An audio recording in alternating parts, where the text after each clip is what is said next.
Salut et bienvenue sur Anacaland pour une nouvelle vidéo sur les anneaux de pouvoir. Je vais revenir ici sur les épisodes 6 et 7 de la première saison. Ces deux épisodes dans lesquels il se passe enfin des choses et parfois même un peu trop et trop vite. Le tout sans grande cohérence. Je sais, vous allez dire que je ne sais pas ce que je veux, mais je suis sûr que vous serez aussi d'accord avec moi. Et si ce n'est pas le cas, dites-le moi en commentaire.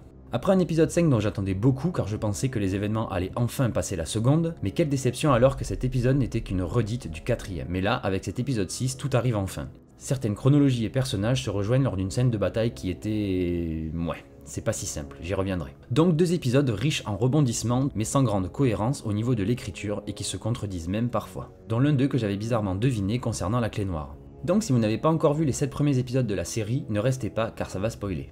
Et avant de commencer, pensez à vous abonner et à partager la vidéo.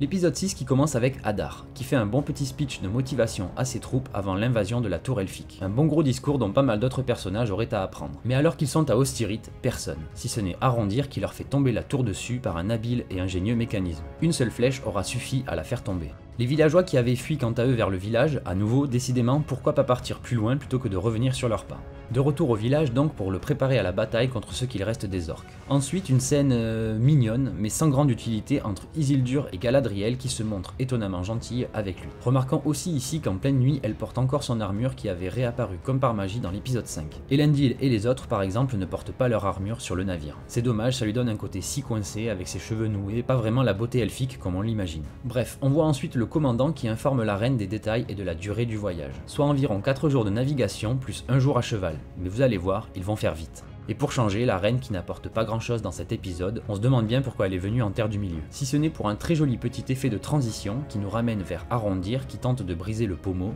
/épée, /clé. Mais bien sûr, un objet noir ne se brisera pas si facilement. On a donc une petite référence à Gimli qui avait fracassé sa hache sur l'anneau unique dans la trilogie de Peter Jackson. Alors qu'Arondir annonce à Bronwyn qu'il va la cacher dans un endroit sûr, les villageois se préparent à la guerre. Et comme je le disais plus tôt, Bronwyn et son ami elfe auraient bien besoin de revoir leur discours de motivation, même si celui-ci semble faire mouche et ragaillardi les habitants du village. Avant la bataille, on a droit d'ailleurs à quelques petits moments émouvants entre Bronwyn et son fils, ou avec Arondir qui finit enfin par se décoincer un peu et l'embrasser. La scène de bataille plutôt bien exécutée, même si la stratégie des humains laisse tout de même à désirer contre ce qui devait être des centaines d'orques. Mais le pire dans ce passage, c'est le combat contre l'orque géant dans lequel Arondir est devenu un maître du kung-fu dans une chorégraphie pas si bien exécutée. Je connais des cascadeurs amateurs qui font beaucoup mieux. Encore un bon moyen de nous faire sortir de l'univers avec un bel anachronisme. Et une mise en scène qui fait monter artificiellement la tension en insistant bien sur le sang noir des orques jusqu'à ce que l'humaine vienne à la rescousse de l'elfe. Décidément, on a droit à une Bronwyn qui envoie du bois et qui va finir par mériter son anneau de pouvoir. Même si je ne suis pas convaincu qu'elle fera un bon Nazgûl. Blague à part, le gros plot twist de l'épisode, ou peut-être même de la série jusqu'à présent, qui nous montre que les orques tués par les résistants n'en étaient pas, mais étaient en fait les autres humains qui avaient rejoint les rangs d'Adar plus tôt. La stratégie des orques, qui je pense a pour fonction de pervertir les humains qui lui résistent encore en faisant des meurtriers de leur peuple. Une bonne méthode de guerre psychologique. Juste après cette découverte macabre, les orques leur tombent dessus de toutes parts et envahissent le village. Beaucoup de villageois sont tués et Bronwyn est gravement blessée. Tous se réfugient dans la taverne pour soigner les blessés. Puis Hadar arrive, victorieux, pour réclamer son dû, la clé noire. En parallèle de ça, on a droit à une scène contemplative très belle avec l'armée numénorienne qui galope 2 jours vers les terres du sud. Comme s'ils avaient su qu'une bataille faisait rage, mais la bataille a lieu de nuit et leur galop se fait de jour, donc il est déjà trop tard. Arondir lutte et refuse de la donner, donc des villageois meurent jusqu'à ce qu'ils menacent Bronwyn et que Théo craque en montrant à Hadar où se trouve le pommeau, à savoir juste sous leurs pieds, sous une dalle de l'auberge. Trop bien la super cachette, à croire qu'Arondir savait qu'il fallait faire avancer l'histoire dans cet épisode et donner à Hadar ce qu'il voulait. Et là, je ne sais pas ce qu'ont fait les scénaristes, il fait nuit quand les orques attaquent le village et envahissent l'auberge, il fait encore nuit quand Hadar trouve la clé sous le sol et qu'il s'apprête à sortir, mais là, quand il sort du bâtiment pour parler à Waldreg, il fait jour, et les orques ne semblent même plus s'inquiéter du soleil. Ok, si vous voulez. Mais surtout, on voit arriver au grand galop toute l'armée numénorienne qui écrase les orques et pousse Hadar à fuir. Alors cette scène était à la fois très bien et pas ouf. Le coup de la chaîne est vraiment cool, il fallait y penser et c'est très efficace. Les Numénoriens et leurs chevaux sont plutôt efficaces au combat et les affrontements semblent plutôt bien exécutés. On est pris au jeu, c'est palpitant même si les orques se font laminer. Mais les acrobaties équestres de Galadriel m'ont encore une fois un peu sorti du truc avec des ralentis toujours là où on les attend ou encore les éclaboussures de sang numériques qui piquent les yeux. Ensuite Galadriel croise Arondir qui lui indique qui est Hadar et la prévient sur l'objet en sa possession. Galadriel se lance donc à sa poursuite dans une scène magnifique, là rien à dire, la musique, les plans, le rythme, tout était vraiment top. Il y a même un autre clin d'œil à la trilogie de Jackson et la scène d'Arwen qui parle à son cheval alors qu'elle est poursuivie par les Nazgûl. Une scène presque parfaite donc jusqu'à, oui car il y a toujours un mais dans cette série, jusqu'à donc qu'Halbrand apparaisse comme par magie devant Hadar et fasse un beau croche-patte à son cheval. J'ai eu plus peur pour le cheval que pour Hadar, étant un ancien elfe, même s'il se relève plus vite que son cavalier qui s'écrase au sol attendant qu'on l'achève. Ce qu'Halbrand s'apprête à faire avant d'être arrêté par Galadriel et une de ses phrases qui se veulent poétiques sur la vengeance qui n'est pas une fin en soi. Une fois captif, on retrouve Hadar dans un face-à-face avec Galadriel qui tente de l'interroger. On en apprend enfin plus sur lui, même si ça semble encore un peu décevant. Ce personnage si charismatique ne serait en fait que l'un des premiers orques, un Uruk anonyme. Un Morion d'or comme dit Galadriel. Ces elfes corrompus par la malveillance de Morgoth, qui ne pouvant créer une nouvelle race a dû en corrompre une autre. Je schématise mais en gros c'est là le parti pris de la série concernant l'origine des orques. Hadar donc qui était bien un elfe avant de devenir autre chose. En effet, lui ne craint pas le soleil à la différence de ses enfants, les orques. Et on voit même au tout début de l'épisode qu'il reste attaché aux traditions de sa race alors qu'il accomplit le rituel des graines que l'on a également vu pratiquer par Arondir et Bronwyn avant la bataille. Un rituel dans lequel on plante des graines pour créer une nouvelle vie afin de défier la mort. Galadriel donc qui tente d'en apprendre plus sur Sauron en questionnant Hadar. Et là on ne comprend plus trop. Elle qui disait que la vengeance n'était pas une solution, elle multiplie les menaces et les insultes envers Hadar et son peuple pour le faire parler. Hadar finira même par admettre qu'il aurait tué Sauron lui-même il y a bien longtemps. Et il ira même jusqu'à dire clairement, ce qui n'était presque plus une supposition, Galadriel est corrompue par les ténèbres. Et alors qu'elle s'apprête à le tuer, c'est au tour d'Halbrand de l'interrompre. C'est à n'y plus rien comprendre. Serait-ce là un autre foreshadowing sur la véritable identité d'Halbrand qui voulait se venger de quelque chose qu'Hadar lui a fait et qui pensait qu'il allait le reconnaître? Comme vous le voyez, je reste encore attaché à cette hypothèse de Sauron égale Halbrand. Dites-moi en commentaire ce que vous en pensez. Je vais passer très vite sur cette scène de début de pseudo-romance entre l'elfe et le futur roi des hommes, car c'est encore plus incompréhensible. Je préfère passer directement au retour du roi, qui est officiellement désigné comme tel par la reine Myriel. Bronwyn se jette sur l'occasion de passer le flambeau de la responsabilité de son peuple, même si son histoire est loin de s'achever. Sinon, le roi qu'on nous a promis, ça ne vous rappelle rien? Bizarre. Ensuite encore un grand moment d'Arondir dans cet épisode qui donne de la drogue à un addict. Théo lui confesse en effet que la poignée a une grande emprise sur lui, et l'elfe, il la lui donne en lui disant de la remettre aux Numénoriens. Ok, il a voulu l'aider à s'émanciper lui-même de cette influence, mais ça restait un gros risque. De plus, on apprend que la poignée n'est plus dans le linge. Théo, qui se presse de la déballer pour l'observer une dernière fois probablement, se rend compte du tour de passe-passe d'Hadar. Il a en effet confié la clé à Waldreg juste avant l'attaque des Numénoriens, et depuis sa capture, personne n'a eu l'idée de vérifier si elle était toujours bien là à part Théo.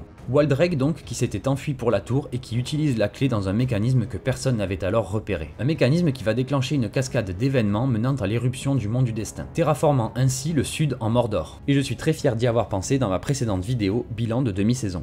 Cet épisode aura d'ailleurs commencé à répondre à la question de l'épée de Théo qui serait en fait une clé, pour faire démarrer le volcan ou peut-être pour libérer des ténèbres scellées quelque part, je ne sais pas.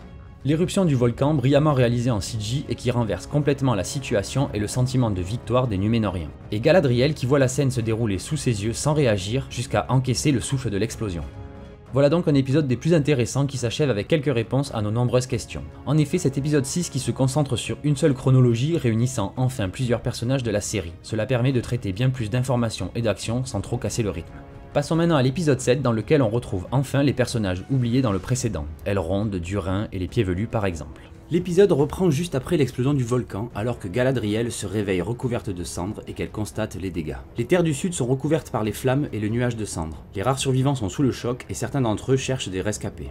Alors qu'elle s'inquiète du sort d'Halbrand et d'Elendil, elle tombe sur Théo qui recherche sa mère. Et Galadriel se montre étonnamment gentille avec lui. Décidément, elle s'est bien détendue depuis son départ de Numénor. On retrouve également Isildur qui tente de sauver ses amis, avec l'aide de la reine Myriel, mais Ontamo n'a pas survécu. Et alors qu'Isildur et la reine tentent de sauver d'autres personnes, le jeune homme se prend une maison en feu sur la tête. Triste mais sans autre option, les survivants quittent ce qu'il reste du village vers une contrée plus sûre. Elrond et son ami le prince Durin sont alors en train de tenter de convaincre le roi Durin III de venir en aide au peuple elfe grâce au mithril. Elrond se qualifie même de semi-elfe, il me semble que c'est la première fois, j'ai peur de dire une bêtise n'ayant pas lu le Silmaril, mais c'est sûrement symbolique, genre c'est le frère de cœur de Durin, ou est-ce à cause de son père qui est au-dessus des simples elfes? Dites-moi en commentaire. Comme toujours, le nain titille nos émotions. Cette fois, plutôt que de son humour habituel, il joue sur la corde sensible avec son père. Mais son père reste impassible et évoque même le fait que toute chose a une fin, même les elfes. Décidément, ces deux races auront effectivement du mal à s'entendre pendant encore plusieurs millénaires, et un tel sauvetage aurait valu une reconnaissance éternelle des elfes envers les nains. Ainsi, des scènes comme celle de la rivalité entre Legolas et Gimli, ou encore dans le Hobbit, n'auraient plus lieu d'être. Ensuite, la charmante Dissa peste contre le roi avec son mari qui tente malgré tout de respecter les volontés de son père. Une scène à la fois marrante, grâce à Dissa et sa langue bien pendue, et surtout triste alors qu'Elrond fait ses adieux à son ami et sa femme pour annoncer à son roi son échec. Et puis, sous une musique épique qui m'a fait son effet, Durin jette un morceau de mithril sur la table, et celui-ci s'arrête à côté de la feuille de l'arbre corrompu de noirceur. Et c'est alors que les ténèbres disparaissent, chassées par le minerai magique. Le miracle est donc bien possible, j'espère juste que ce n'est pas seulement en portant des bijoux en mithril qu'ils vont sauver les elfes. Plus tard, Elrond et son ami creusent en secret à la recherche du gisement de mithril. La galerie, fragile, tremble sous les coups de pioche de Durin, et Elrond profite que son ami laisse la roche se reposer quelques minutes pour lui avouer qu'il a perdu exprès leur concours au début de la saison. Mais entre ces deux amis, de telles confidences donnent plus lieu à du rire qu'à des ressentiments. Juste après, Durin met à jour le gisement complet de mithril. Celui-ci est immense, allant très profondément dans la montagne, mais les tremblements de roche l'ayant probablement alerté, le roi Durin III stoppe dans l'instant son fils et fait exclure Elrond de la cité, et pire, fait condamner la galerie afin que le mithril ne soit jamais extrait. Là, ce n'est même plus qu'il ne veut pas tenter de sauver les elfes par excès de prudence, mais il les condamne volontairement en bouchant la mine qui a déjà été percée par son fils. Il tente en effet de se justifier auprès de son fils avec une belle histoire encore sur le passé, mais le prince n'est pas dupe et il refuse de se taire pour une fois. Il rage contre son père, lui disant qu'il trahit leur peuple et déshonore sa propre couronne, ce que, bizarrement, le roi ne prend pas bien du tout, et retire son insigne royal à son fils. Juste après, on a une petite conversation entre le prince et sa femme qui laisse entendre que peu importe, il sera le prochain roi. Et cela semble présager une fin prochaine pour le troisième du nom. Pas dans le sens où ils vont lui voler son trône, mais c'est juste que ça sent la fin pour le roi des nains. Ensuite, comme promis, on retrouve nos petits pieds velus qui arrivent enfin à destination. Alors que Nori et sa famille se réjouissent de l'odeur du feu et de la bonne nourriture qui les attendent au verger, ils se rendent compte que le feu provient des arbres brûlés par les rejets de l'éruption. A noter que les rochers incandescents ont vraiment bien visé chaque arbre. Et c'est alors que Sadok évoque une vieille légende sur les montagnes du sud, qui pouvait cracher du feu et annoncer par là même la venue d'un grand malheur. Ensuite, le vieux pied velu demande au grand monsieur de sauver le verger avec sa magie. Mais Nori se souvient que sa magie a tendance à provoquer mort ou accident à ceux qui sont proches. Les pieds velus sont bien vite passés de la méfiance au fait de lui demander son aide. Les pieds velus se sont habitués, voire même attachés à ce grand mais gentil géant. Leur long périple a pris du temps, et malgré le fait qu'ils ne parlent toujours pas, ils semblent tous très bien se comprendre aujourd'hui. Sadok va même donner les indications que son peuple possède sur les étoiles que le sorcier recherche, et celui-ci quitte la tribu.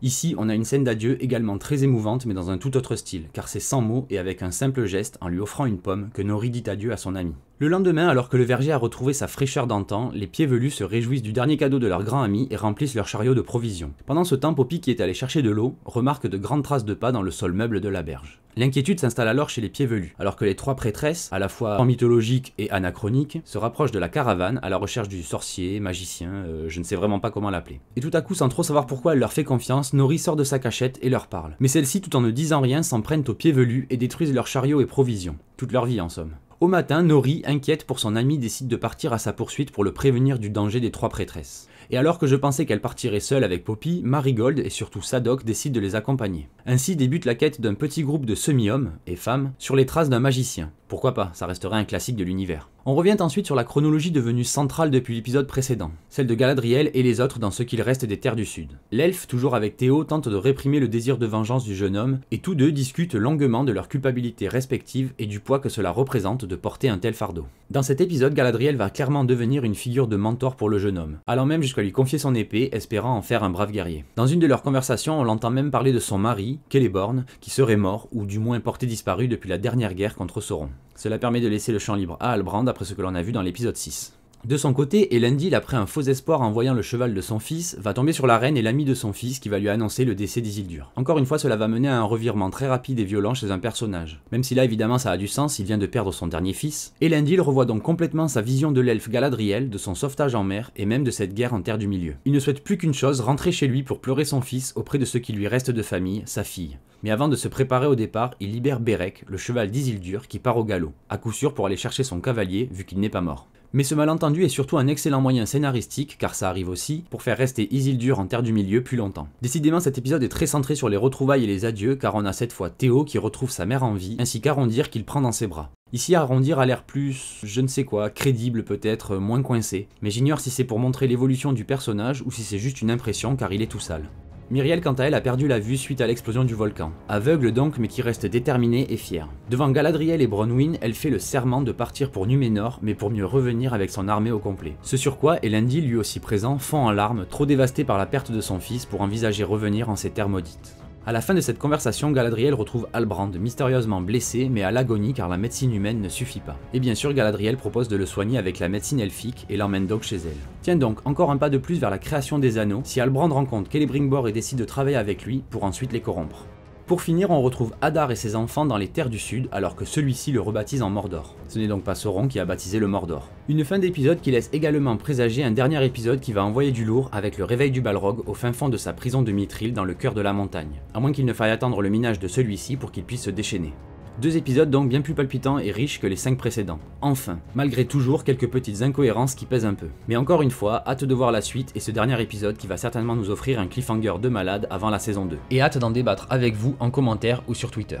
Comme toujours, merci d'être resté jusqu'à la fin de cette vidéo. Pensez à vous abonner pour ne pas rater les prochaines et avant de partir, laissez un petit pouce si ça vous dit. A très vite sur Anakaland. Bye.